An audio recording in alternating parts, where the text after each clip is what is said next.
के भएछ यसलाई चाहिँ भुडी फुलिएको छ भन्छ त घाँस खाएर त भुडी फुलिन्छ होइन अन्त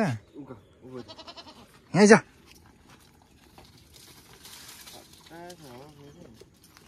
बेसी कुदेर त होइन कि हत्तु भएको ले त आइज त यहाँ आइज ओ यो रोगी चाहिँ रोगी भएछ आउँदो फ्युचर यसले नै बिताउनु पर्छ कतिजनालाई मुख कहाँ गराउनु पर्छ नि यो त एकछिन ल यसको दाँत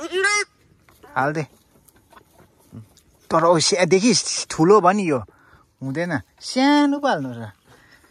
यहाँ बस तल अलिकति दबाई हाल्दा नि सानो मात्रै हाल्छ हुन्छ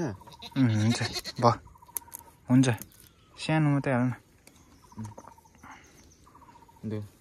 लु है मुख उगार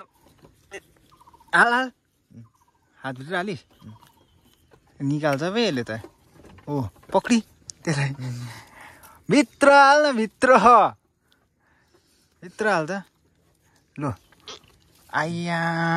यसलाई त नि निकाल मुख हाल भित्र हाल टोक्दैन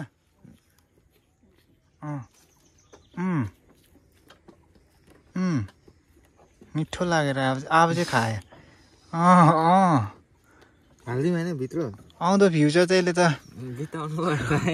बिताउनु पर्छ त खोल आइया पस अब चाहिँ जाति हुन्छ सल्लाह जा ओइ निक्लिन्छ आमाहरू जा बिताउँछ अहिले चल्दै आमा यो बाख्राले त आमा छ भन्दैन नि